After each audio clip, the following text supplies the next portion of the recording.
Hello, my name is Donna, and I'm here today with the visiting teller of tales. The story we are having today is Dr. Ted. It's by Andrea Beatty, illustrated by Pascal Lemaitre, and it's Elderly Books. One morning, Ted woke up, got out of bed, and bumped his knee. That's not good, thought Ted. I need a doctor. He looked everywhere, but he could not find one. And since Ted could not find a doctor, he became a doctor. Dr. Ted didn't have an office, so he made one. Dr. Ted didn't have a big bandage, so he made one of those too. Now all I need is patience, he thought. He sat and waited for one to come. He waited, and he waited, and he waited. Nice waiting room, thought Dr. Ted. Then he waited some more. I think it's time for a house call, he thought. Hello, he called throughout the house. His mother was in the kitchen. You have the measles, said Dr. Ted. We should operate. Those are my freckles, said his mother. Eat your breakfast. At school, Dr. Ted sat in the third row of Mrs. Johnson's class. Around him, students coughed, sniffled, and sneezed. Dr. Ted smiled. Patients, he thought. The patients were very germy.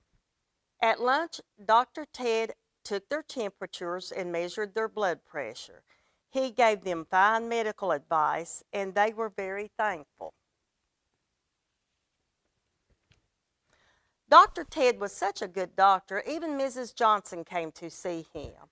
You can't practice medicine in the lunchroom, she said. You have mumps, said Dr. Ted. Crutches could help.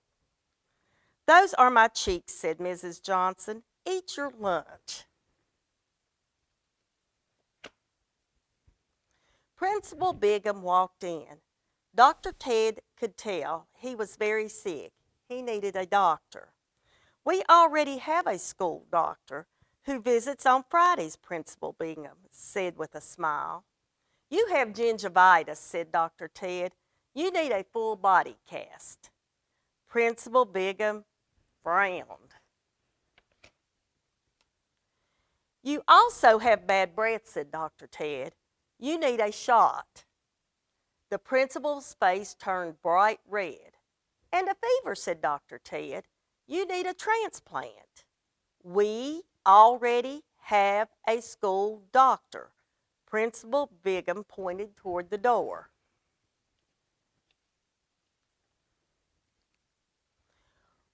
We could do something about that foot odor too, said Dr. Ted.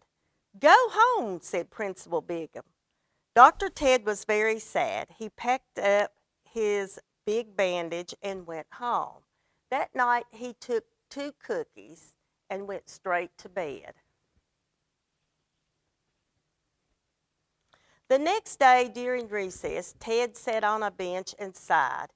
He watched Frances Sylvester do gymnastics on the monkey bars. She was very talented.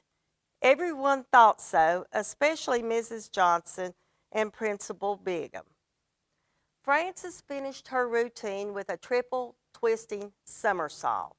She landed on Mrs. Johnson. Ouch, cried Mrs. Johnson, my ankle. Principal Bigham ran this way and that. Help, he yelled. Call an ambulance. Call the fire department. Call the library. Just call somebody. But Dr. Ted was already there. He wrapped Mrs. Johnson's ankle with his big bandage. He checked her vision and her tonsils. Take 2 cookies, he said. You'll feel better in the morning. Just then the ambulance arrived, and the fire department, and the librarians. It's a good thing you had Dr. Ted, they all said. There's always room for another school doctor, said Mrs. Johnson. My work here is done, said Dr. Ted. Keep the bandage. Principal Bingham's face turned bright red. You really should do something about that fever, said Dr. Ted. That night, Dr. Ted closed his office and packed away his stethoscope. And he went to sleep knowing that he had done a good job. The next morning, Ted woke up, got out of bed, and sniffed the air. It smelled like burnt toast. That's not good, thought Ted. I need a fire truck. Thank you for joining us today with a visiting teller of tales. My name is Donna, and have a nice day.